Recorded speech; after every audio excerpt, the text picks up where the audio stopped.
Bonjour et bienvenue dans Studio W par Workplace Magazine, édité sous l'égide de l'IDE. Alors aujourd'hui, je donne la parole à Céline Leonardi, directrice commercialisation et design UX de Covivio. Bonjour Céline. Bonjour. Quelques mots pour débuter sur votre entreprise. Quel est le cœur d'activité de Covivio ? Alors Covivio, c'est une foncière européenne qui possède 3 types de produits, principalement du bureau à hauteur de 50%, de l'hôtellerie et du résidentiel, et nous sommes présents sur 11 pays. Fin avril, vous avez inauguré votre nouveau siège européen installé dans le 8e arrondissement de Paris. C'est un lieu qui se veut une vitrine de votre savoir-faire et de votre vision des espaces de travail qui doivent être propices aux rencontres, à la collaboration, mais aussi à la création. C'est une vraie expérience en somme. Diriez-vous que c'est une tendance de fond aujourd'hui dans l'aménagement des espaces de travail ? Alors on remarque, ça avait déjà commencé avant la crise Covid, mais finalement on remarque que ça s'est accéléré et que la majorité de nos clients demandent à ce qu'on transforme les bureaux avec justement ce design qui est proche de celui de l'hôtellerie ou de ce qu'on appelle du domestique. Alors quand on échange avec des anthropologues, notamment Pascal Pic, qui est paléanthropologue, nous expliquait que c'est lié à la fusion entre... Avant, c'était assez clair entre la frontière entre vie perso et vie pro, qui s'incarnait par un appartement ou une maison et un bureau avec les codes du bureau, et qu'en fait, avec la fusion accélérée par le digital, tout ne fait plus qu'un, on travaille et on vit au même endroit, et donc en fait, le besoin d'avoir un lieu unique avec les codes uniques pour faire la totalité de vie pro, le mix vie pro, vie perso. Concrètement, Céline, comment se décline cette notion d'expérience dans les espaces de travail ? Ça se traduit comment ? Cette notion d'expérience, qui est un mot effectivement un peu valise, concrètement, nous, on le décline en design, usage, service et signature humaine. Le design, c'est tout l'aménagement qu'on va faire, mais aussi le mobilier ou l'accessorisation.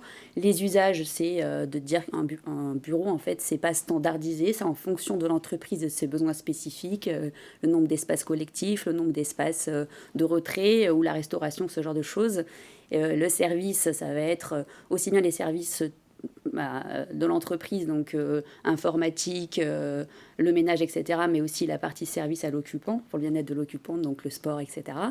Et enfin, la qualité, c'est très important, et je pense que c'est ce qui est ressorti d'autant plus ces dernières années, c'est comme dans un hôtel, si c'est très beau, et que oui, vous avez les bons usages avec le bon resto, etc., mais que l'équipe s'occupe mal de vous, ou que quand vous allez...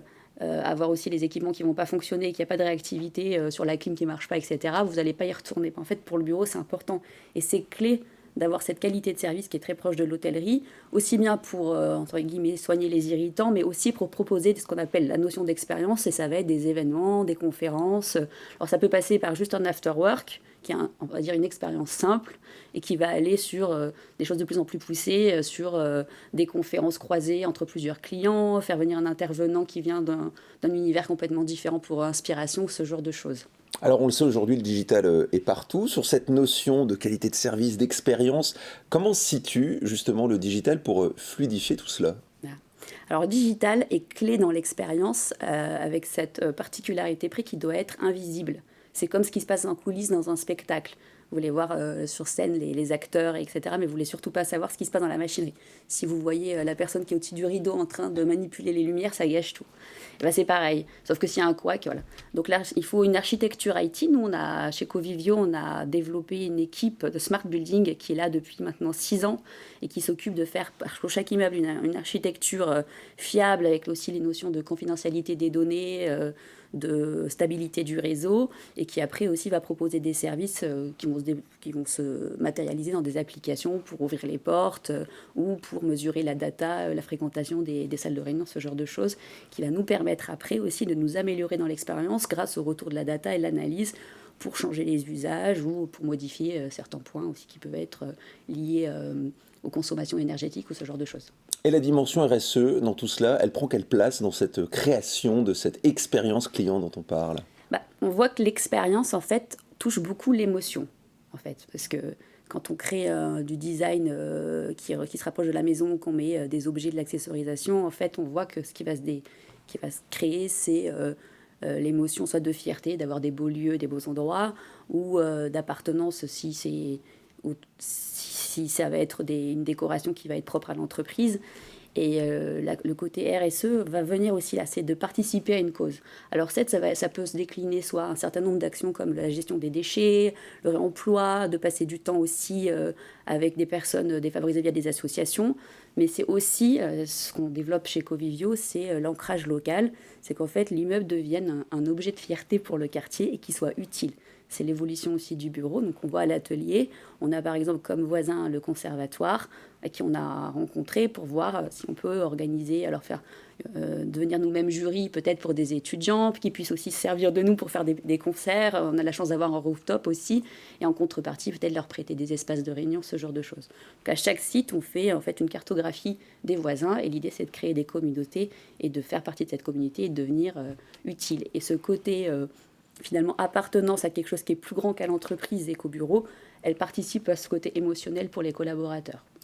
Vous parlez d'hôtelification, de services aujourd'hui, de plus en plus développés dans les bureaux. Ma dernière question, c'est de savoir, est-ce que finalement tout cela va participer à ce mouvement de retour au bureau que souhaitent les entreprises? Ça passe par plus de services, voire d'hôtelification?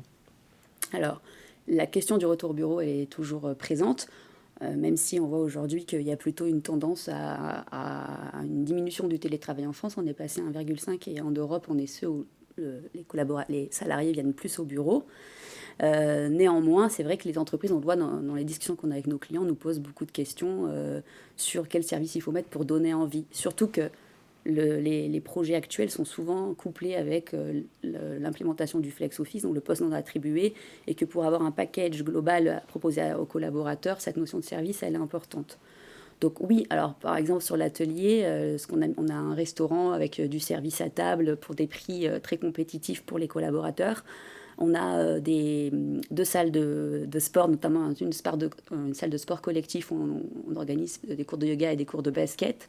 Ça contribue à l'envie de venir parce que déjà on n'a pas ça à la maison et de venir voir aussi ses collègues, puisque à chaque fois qu'il y a eu des études qui ont été faites juste post-Covid ou récemment, par JLL notamment, la première raison d'aller au bureau, c'est la rencontre et le fait de voir d'avoir les informations et de voir ses collègues et de passer des moments collectifs. Merci beaucoup Céline Léonardi, directrice commercialisation et design UX de Covivio, d'avoir été en plateau avec nous ce matin. Quant à nous, on se retrouve très bientôt dans Studio W avec un nouvel invité, forcément, qui je donnerai la parole. À bientôt.